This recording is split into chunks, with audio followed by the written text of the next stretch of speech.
I used to pride myself on our perfect family dinners. Every Sunday, like clockwork, my 3 children would gather around my mahogany dining table with their spouses, filling my home with laughter and the kind of warmth only family can bring.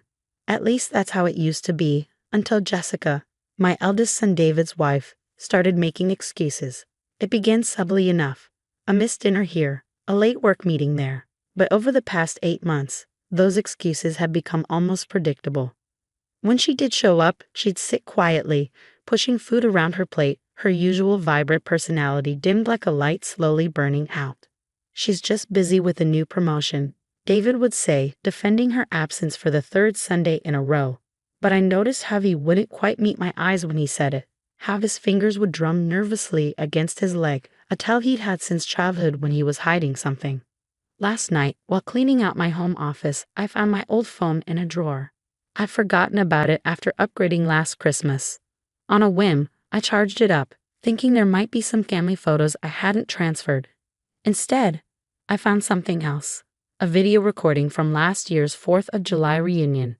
A recording I never meant to make, activated by accident when I set my phone down on the patio table. The timestamp showed 8:47 p.m.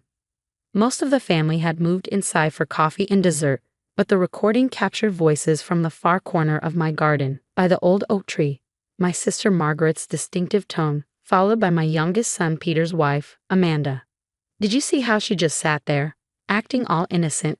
Margaret's voice dripped with contempt. "After what she did to poor Emily?" "Keep your voice down," Amanda hissed. But yes, I saw. The nerve of her showing up today, playing the perfect wife. I pressed pause, my hands shaking.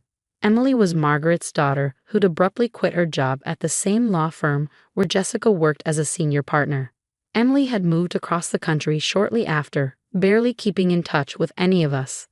At the time, she claimed it was for a better opportunity, but now, I forced myself to press play again. "Everyone knows she sabotaged Emily's case," Margaret continued. "Changed the filing dates, misplaced key documents. Emily worked on that case for months, and Jessica made her look incompetent in front of the entire firm. Because Emily found out about David and they." Amanda's voice cut off abruptly as someone slid open the patio door. The recording continued for another 30 minutes but only captured distant party sounds and occasional laughter. I sat in my office, staring at the phone, pieces falling into place like a terrible puzzle. Jessica's sudden promotion to senior partner. Emily's hasty departure, the way David had been drinking more at family gatherings, his jokes becoming slightly too sharp, too bitter. But what had Emily found out? What was David involved in? I looked at my calendar, at tomorrow's date circled in red, our annual family reunion, the 10th one I'd hosted. Jessica had already texted her regrets, citing a business trip to Seattle. David would come alone again, with that strained smile and rehearsed excuses.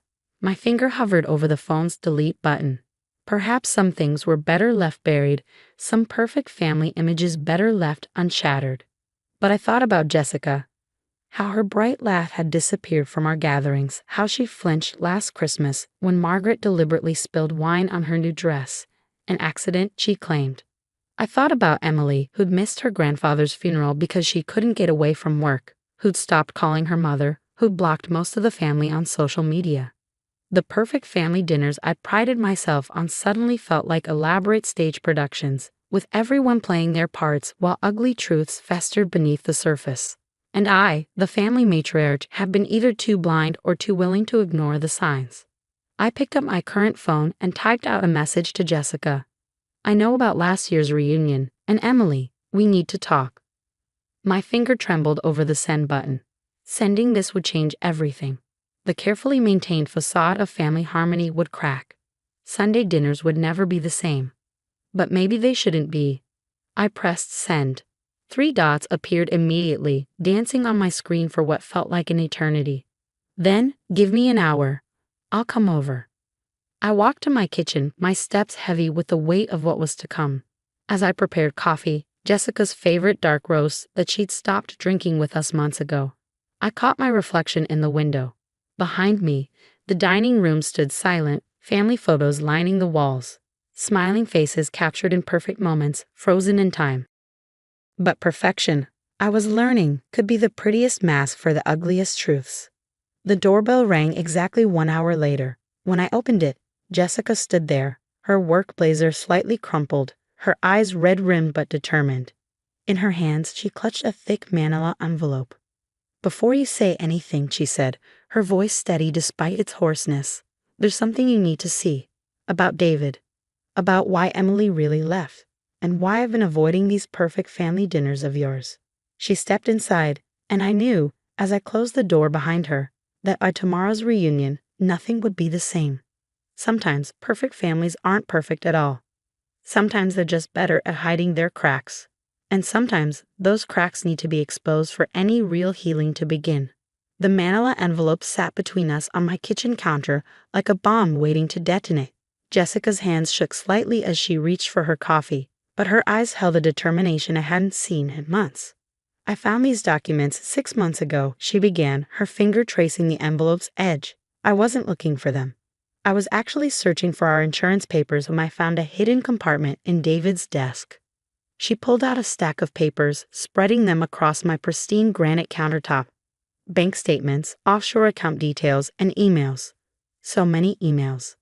"David's been embezzling money from his clients' trust funds," Jessica said quietly. "Small amounts at first, then larger sums.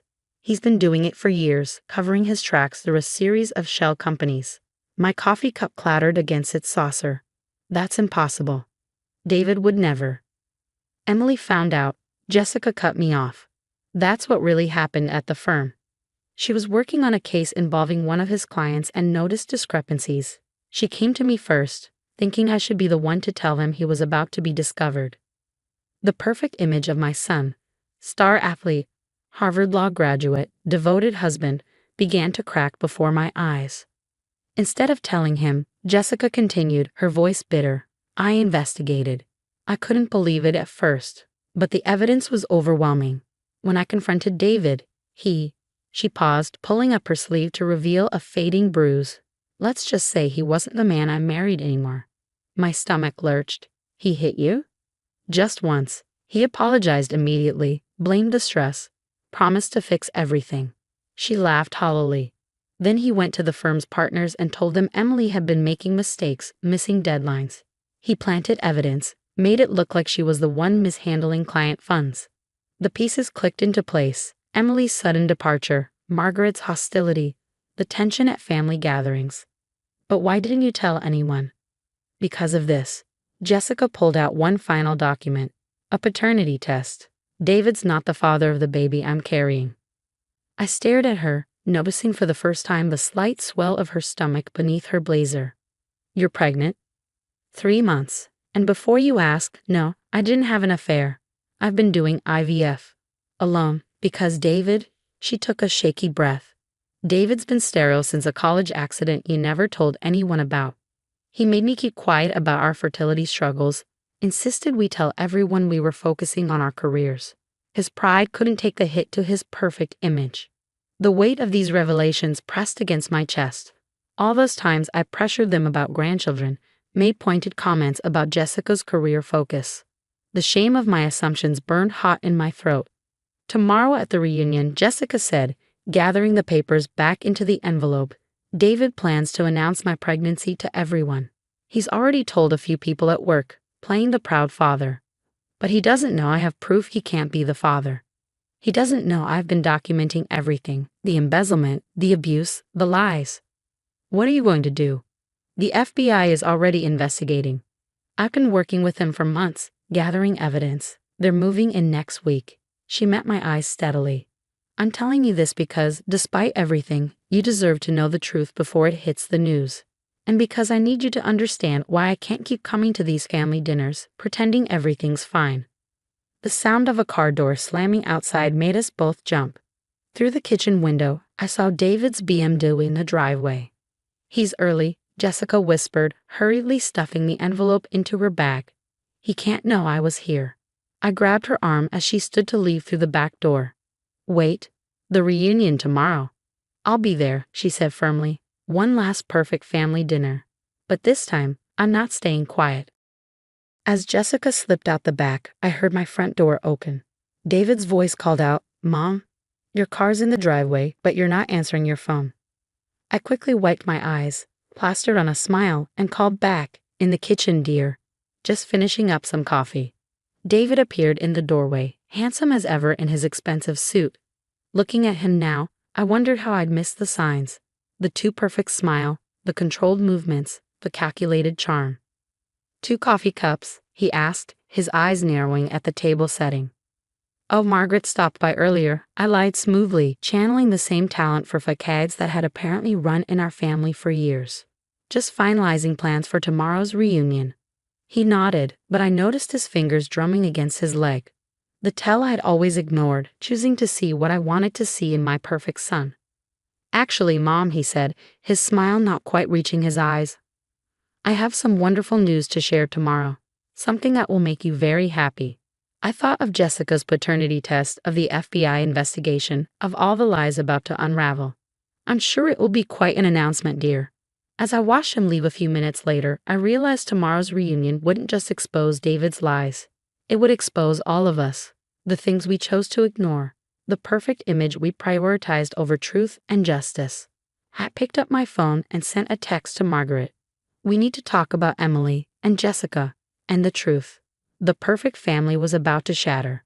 But maybe, I thought as I watched the sun set through my kitchen window, that's exactly what needed to happen.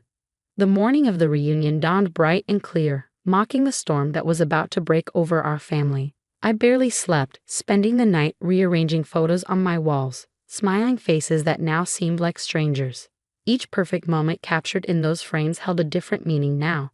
By noon, the house filled with familiar sounds. Margaret directing her husband where to place the appetizers, my youngest son Peter arguing with his wife about parking, grandchildren racing through the halls. Everything seemed normal, except nothing was. David arrived early, helping set up chairs with that practiced charm. But I noticed how his eyes kept darting to the driveway, waiting for Jessica. The envelope she'd shown me yesterday felt like a weight in my study's desk drawer, where I'd insisted on keeping a copy, just in case. "Mom," David pulled me aside as guests began arriving, "when Jessica gets here, I want to make the announcement right away. Before dinner." I nodded, wondering if he could hear my heart pounding. "Whatever you think is best, dear." Jessica arrived exactly at 2, wearing a fitted dress that subtly highlighted her small baby bump. She'd styled her hair differently, wearing it down instead of her usual professional updo. It made her look younger, more vulnerable somehow. But her eyes were steel when they met David's across the room. "Shall we gather everyone?" David asked, practically vibrating with barely contained energy. He clinked his glass, calling for attention. "Family, we have wonderful news to share." The room quieted. I saw Margaret whispering something to her husband. Emily's absence felt particularly heavy now. "Jessica and I," David began, wrapping an arm around his wife's waist, "are finally going to make Mom a grandmother. We're expecting." The room erupted in congratulations. Margaret's face twisted in what could have been either a smile or a grimace. Actually, Jessica's voice cut through the chaos, steady and clear. "I have an announcement of my own." David's grip on her waist tightened visibly. "Honey," we agreed. "No, David, no more agreements, no more lies." She stepped away from him, reaching into her purse. "I'm tired of perfect family dinners built on perfect lies." The room fell silent. Even the children stopped playing, sensing the tension. "Jessica," David's voice held a warning, but she was already pulling out papers. "I am pregnant," she confirmed. "But David isn't the father. He can't be. And while we're sharing truths." She turned to Margaret. "Emily didn't leave because she was incompetent. She left because your perfect son framed her to cover up his own crimes." The explosion of voices was immediate. David lunged for the papers in Jessica's hands, but Peter, my youngest, stepped between them. Someone gasped as Jessica continued laying out documents on the dining room table. Our perfect family dinner transformed into an evidence presentation.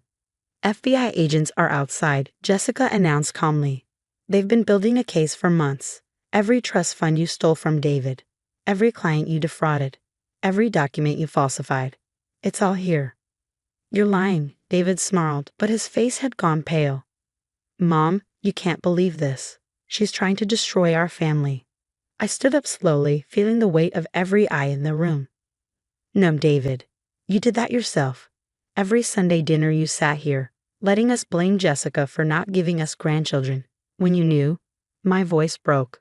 When you knew you couldn't have children. Every time you let us praise your success while you were stealing from clients who trusted you.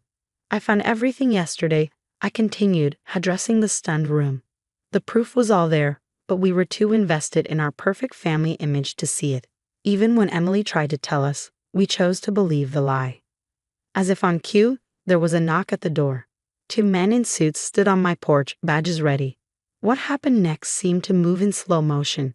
David's attempt to run through the kitchen, Peter and our cousin James tackling him before he could reach the back door, the FBI agents reading him his rights in our perfect living room, Margaret crying into her husband's shoulder, Jessica standing alone by the evidence-covered dining table, one hand protectively over her stomach. Later that night, after the agents had taken David away, after the shocked family members had trickled out with promises to call Emily, I found Jessica sitting on our porch swing. I never wanted it to end this way, she said softly. I sat beside her, watching the sunset paint the sky in gentle pinks and oranges. I know, but sometimes perfect endings aren't what we need. What happens now? Now? I reached for her hand. Now we build something real. No more perfect Sunday dinners with perfect lies. Just family, messy, complicated, honest family. Jessica smiled slightly, even with a baby whose father came from a sperm donor. Especially then, I squeezed her hand. Because that baby will be born into truth, not lies. And that's more perfect than any facade we could build. As we sat there, I thought about next Sunday's dinner. There would be an empty seat where David used to sit. There would be awkward conversations and painful truths to face. But there would also be healing, beginning with a call I plan to make to Emily first thing tomorrow.